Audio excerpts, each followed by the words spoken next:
my background is in rotor wing. I do have fixed wing ratings, single and multi-engine. I've been in an airplane in years. I figure if I get started, I'd probably be okay. One of the things is that it doesn't really matter whether you're fixed wing or rotor wing. It doesn't matter. The same things that affect the airplanes are going to affect the helicopters. When we talk about power plants, particularly reciprocating engines. Inspections that come due, and what we refer to as checks. We'll talk about technical data and the importance of technical data. We'll discuss airworthiness directives and how important those are and what they actually mean, right?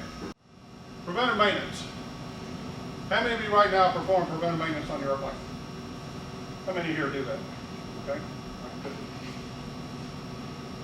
Says you can do it, and where will I find out what I can do and what I can't do? Where would I find that? The FAR. What's that? The FAR. Okay, which one? 43. Which one? Where in 43? Keep going. You're going to have about 3 or 4 left. Appendix D. Appendix D covers what you can do as an owner of an aircraft, perform maintenance. Can you do maintenance on your buddy's airplane too? So you did pretty good on that oil change. You want to come do mine for me? Oh, Appendix D, paragraph C, talks about preventive maintenance. Okay? The other ones have to do with major alterations, major repairs. What does 43 say about minor repairs and minor alterations? What does it say about that? It says anything that's not listed under major repair and major alteration. Keep it simple.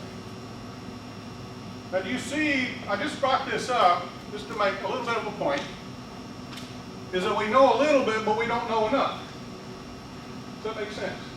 We know a little bit, but we don't know enough.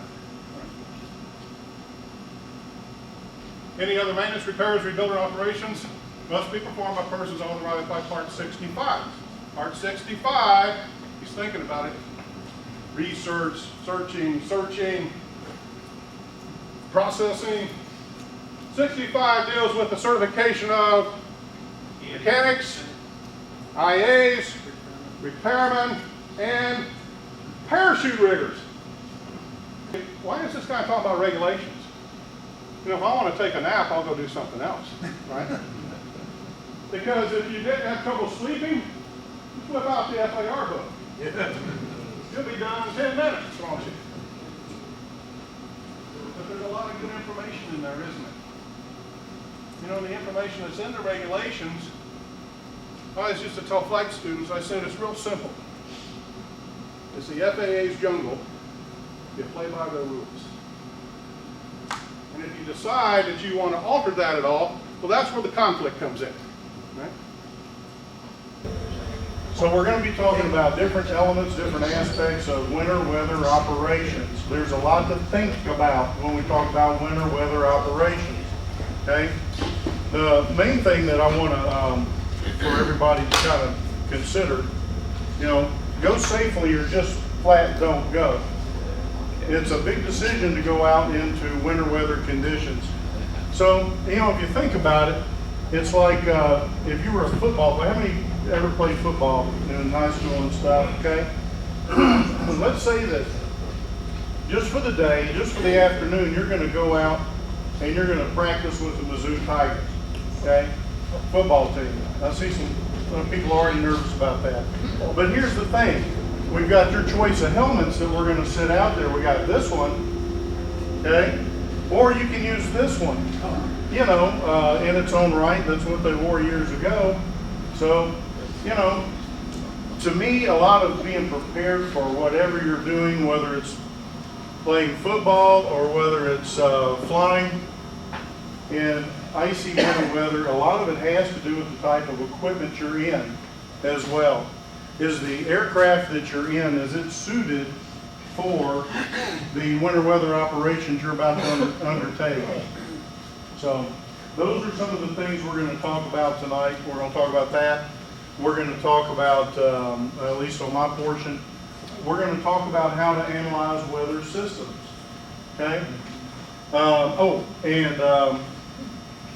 You know, definitely not to go when you're not, the weather's not well above your capabilities and your aircraft's capability.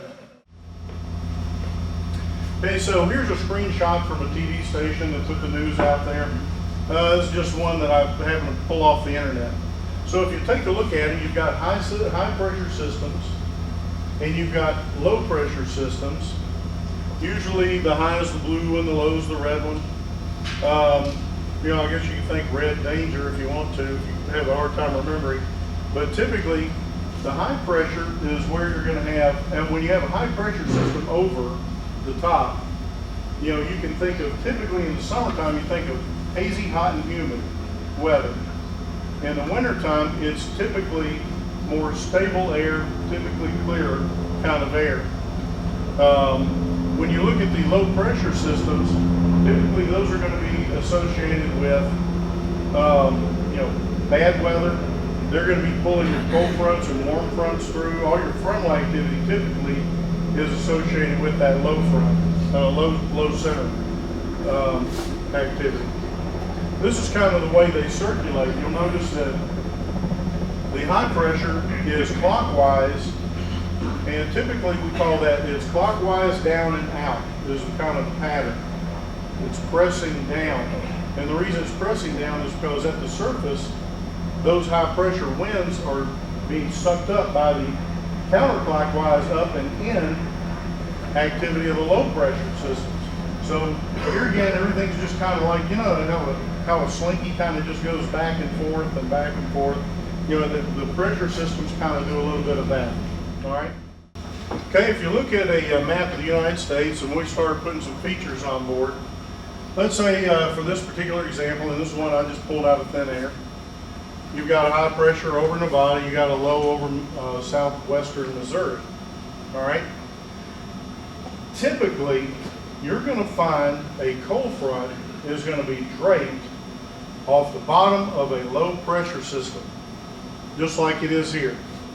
Now the low pressure is red, the cold front, they depict it typically as blue. All right, and then it has the sharp little icicle looking things that stick off the front. You can kind of remember it that way if you see a black and white version of this chart. Now, cold fronts, what that basically means, and some of y'all may have remembered this from 101, but a cold front is colder air at the surface running up under warm air. And because the cold air is so dense, it's hanging down the surface and it's being powered forward. It's taking that warm air, which is less dense, it's driving it up. And in the case of down here at the coast, it's dragging it up and it's moist. So then we have an unequal lapse rate where it's going up really, really high, really, really fast, and it creates thunderstorms, okay? Kind of like this. So in advance of a cold front, typically you're going to have thunderstorm activity pushed up down in that neck of the woods, whatever time of the year this might be. You know, you can have the tops running all the way 45, 50,000, 55,000 feet. That this is all swirling around counterclockwise around this low. So what's happening now is that the warm air in the southeast, in this case, is trying to override, it's trying to push the cold air, which is to the northeast. And what happens, you get a collision of those two air masses, and especially with the one from the south being a little moister. And what it doesn't have the oomph like a cold front does to elevate, to lift the warm air. So the warm air is trying to drive under the cold, and typically a lot of times it kind of overrides the cold. So then you'll have, I've got a picture of one later on, where you'll have more warm air over the cold as it's trying to push it out. And it can create a mess. We'll talk about that. Typically what you're going to find is not the stormy weather that you would in a cold front. With a warm front, you're going to find more steady state, rain, mist, drizzle, that kind of stuff, okay? Typically associated with this warm front, all right? Now, all you really have to do is drop the temperature a few degrees, and you might have freezing rain and other things like that coming out of that particular element of the weather system.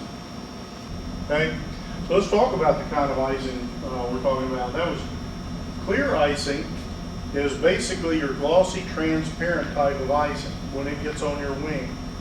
All right. What it basically is comprised of is slow freezing of supercooled droplets. So they're hitting your wing and then they're running backwards. Okay. And they're typically harder to get off than rime ice is. They're more dense, more solid, and we'll talk about rime ice in a minute. Sometimes they can actually, the accumulations can get so large they form horns. How aerodynamic is that? Yeah. Now, if it stays, I'll go backwards an animation piece here. You know, this can kind of run back on the wing, and it can actually stay the shape of the airfoil a little bit better than rime will until you start getting into this part with the horns. So when you have super cooled, fairly pure water raining down on your airplane, what do you think that condensation nuclei is? It's your airplane, it's you, okay? So then things hit your airplane and they spread out, and so that's typically your clear ice. So we move into the rime ice, which is rough, milky, opaque. Let's see, rapid freezing creates air pockets in the ice. That kind of gives it its rough shape. Likely porous and brittle, which is a good thing in a way because it means it'll probably come back off the wing quicker than would clear ice. All right, rime ice, temperatures lower than freezing, less amounts of liquid water, slower aircraft velocity, smaller droplets. That's all the conditions for rime ice. Sometimes it comes as a surprise. We know that we need air to survive, but the second thing up there is shelter. Now, most people would probably pick water or food or something like that, but in reality, that's the requirement for life. You got to have air, and you got to protect your body. Then all the other things fall into place. And then the last one, the will to live. You say, wow, everybody's got the will to live. Not necessarily. It's something you have to put in your brain. You have to get in there to do it. We have some basic fears. These: unknown darkness, discomfort, being alone, animals, personal guilt. That's a big one if you are involved in an aircraft accident. You have this, I'm the pilot command. My job is to bring the aircraft back in at least as good a condition as it was when I left. And this stuff about any landing you can walk away from is good landing, Now you can smile and say, yeah, that's the truth. It's not the truth. I've been there. I've crashed an aircraft. I can tell you that even if you walk away from it, even if it's not, quote, your fault, if you break an aircraft, you are not the same after that. It is not a good landing. Don't go there. Punishment. And you notice punishment comes up before death. A lot of people are more concerned about punishment or looking bad than they are about dying. So these are basic fears. Our best survival tools? Ourself. Our biggest enemy? Ourself. What? Yeah, let's see how that works out. Injuries, temperatures, and disease. Hopefully you're not out there long enough for disease to be a problem. But it's in there. Survival, 80% mental, 10% equipment, and 10% skills. Everybody says, oh, you know, if you're going to go out there and you're going to survive, you need to have all this equipment, you need all this training. That helps, but it's only 10%. The rest of it's up here between the ears. You have to have the will to survive. Some of the things on hand right away. You know, if you go down in an aircraft, you've got a lot of survival equipment with you. You got a compass, you got probably have some, hopefully you got some gas, maybe not, but hopefully there's some. You got oil, you got upholstery, you got wiring, you got all kinds of stuff that you can use. But you got to know how to use it. You remember, have you seen Survivor Man on TV? Yeah, he had an episode in once where they took him out to the wilds of Alaska, or not Alaska, but Canada someplace. And they had moved an aircraft wreckage that had previously crashed. They moved it out there and they said, okay, here you are. you've got to do something with this and survive for 10 days. And they actually had some gas in there.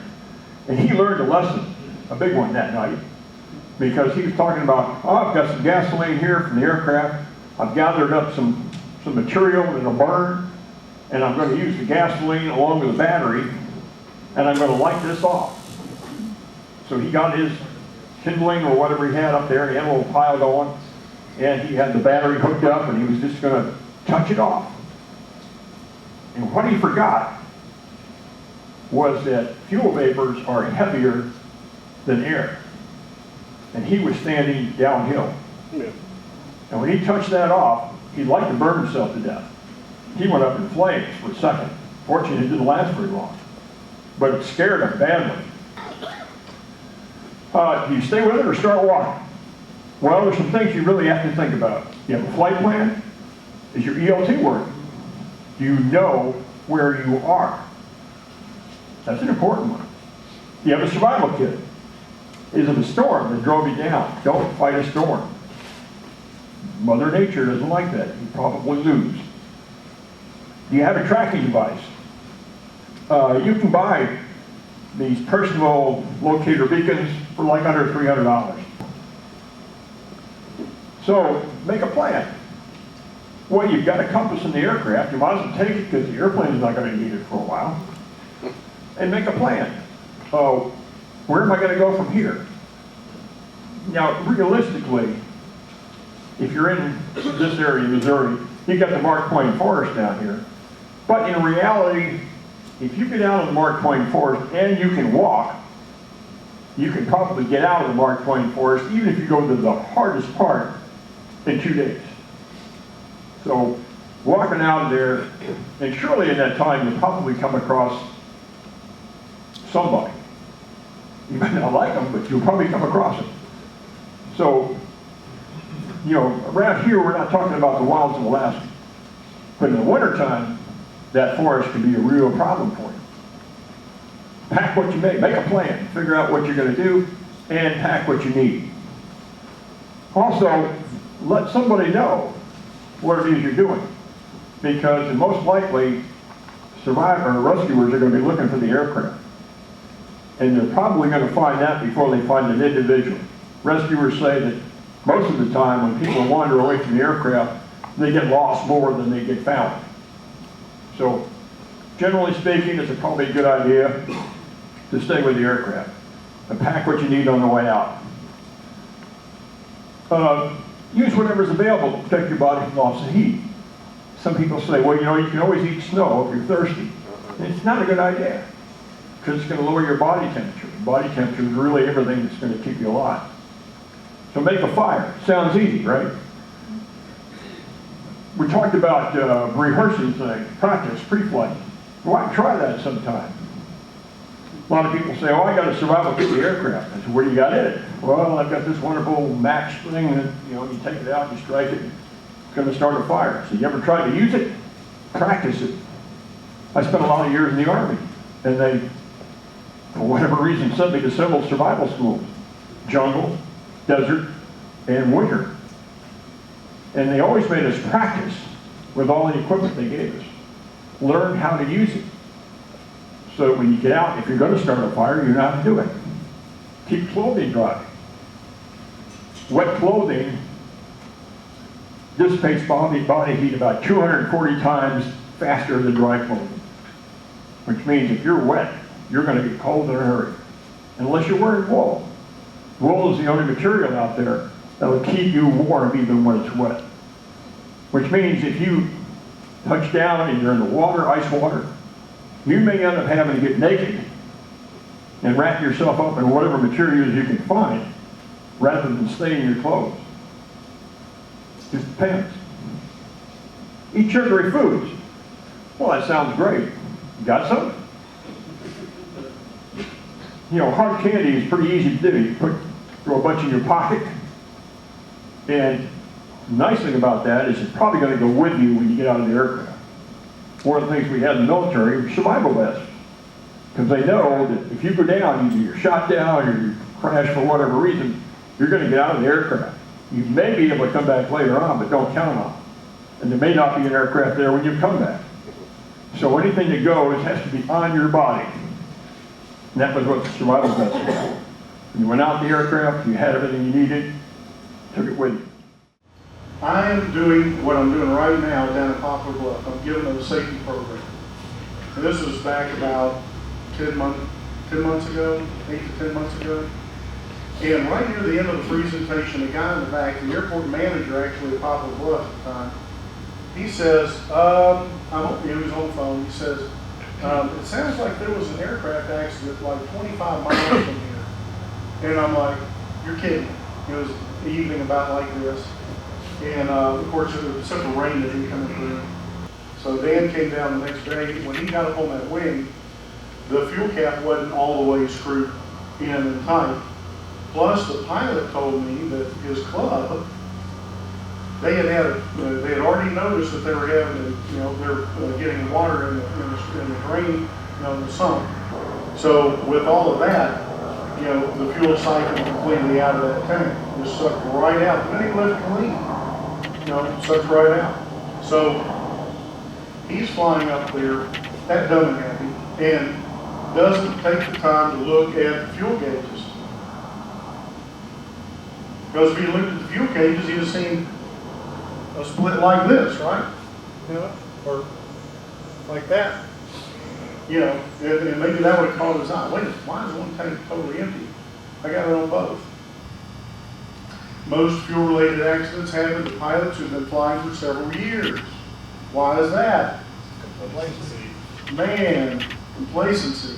Fuel-related accidents often occur in unfamiliar aircraft. I mean, does that make sense too? Okay, there's two types of fuel systems. You've got your gravity fed from the high wing aircraft and the fuel pump system from the low wing. And where's the carburetor in relation to the fuel? Is it above it or below it? Well, that kind of tells you whether you're going to need a pump or not. If the fuel's below the carburetor, you got to have a fuel pump. Actually, they put two in them. One engine driven and a backup that's electrically driven, which is typically has a switch in the cockpit called the boost pump. Sometimes boost pumps will have a high position and a low position. 91205, which is the visual flight rules under B. For VFR flight during the day, the following instruments and equipment are required. Number 9 in that laundry list is fuel gauge indicating the quantity of fuel in each tank. And it doesn't say anything more about, only has to be calibrated to when it's empty. It says that the pilot's supposed to know, be able to tell how much fuel is remaining in the tank at any time he wants to look at it during flight. So if your fuel gauge is broken, that is a no-go item. That's a no-go item. Training. Many pilots have never started a flight in an aircraft that didn't have full tanks. How many of us can say that when you're training or are you used to having full tanks? Okay? That's not a bad habit. However, what if you're in a 172 and you got family in from out of town, just happens to be 3 of them, that's 4. We can put 4 in the plane, but we have full tanks. And, mom is like a little overweight. So, are we going to be able to get off the ground legally, weight and balance? So, I'm not necessarily a big proponent of topping off every time. There are times when, you pull it into the hangar, you leave it at 3/4 of the tank, and that way the next flight going out, you don't have to worry about, oh boy, we have too much gas, So those are just some thoughts I have there. Why do we fill the tanks anyway? What's the number one reason people say that, well, you got to fill the tanks after every flight? Condensation. How many people have ever found condensation or found it that often because they didn't fill the tanks up? Did you one time? It's rare. It's actually pretty rare. And if you do a good job pre-flight, you're not supposed to have to worry about that anyway, right? Because it will settle down to the bottom. Now, is it a good idea if you do have hand tanks to go rock the wings and then give it about 30 minutes to settle while you're doing other stuff? If there is condensation around in there, you're knocking it off and it's going to sink, maybe just drain it out if that is an issue or concern that you have. flight reviews, especially the Rusty Pilot flight review. I get some of them, and I'll tell you that I get a guy like Jim. Jim, he went to Kent State University. He happened to show up at our flight school because we had a brand new 172 SP, which, by the way, just like Elite Aviation gear, it's got the leather seats, got the new car smell, and the G1000 system. And we had run it's a small town. We ran an article in the paper, and Jim showed up. He's an architect.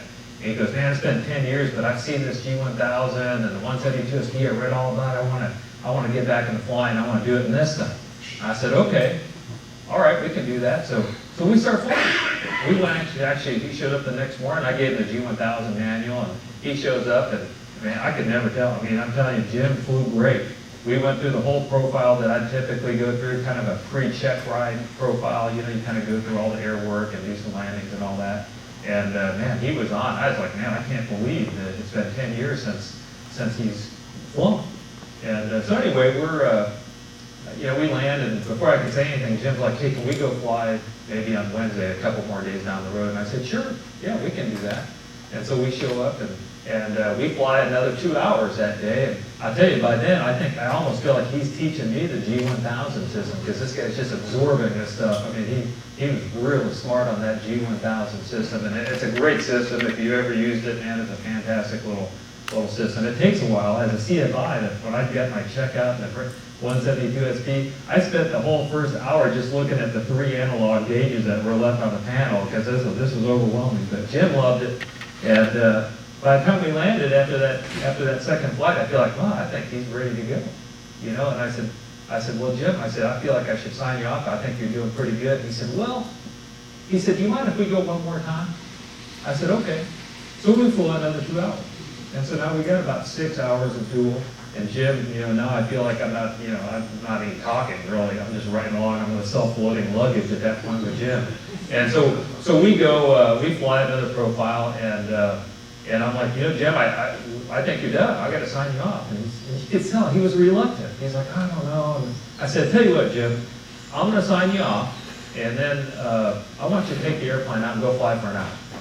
And so he does it. I signed him off. He went and flew for an hour. He comes back. He said, man, that's the most fun I've had in 10 years. He said, but can we fly again? I said, okay. So we went out and flew again. We did a little cross country. We did a few more things, and finally I signed Jim off. By then, I think we were about 9 hours of dual before Jim said, okay, I'm good. I'm ready for you to leave. And so that was Jim. Flight review is how many months? Every 24 months, you got to go see if I like me to go do this. So here is age 42. I don't know why we threw that in there. December 31st. Last flight review is October 31st, 3 years ago. Are we good?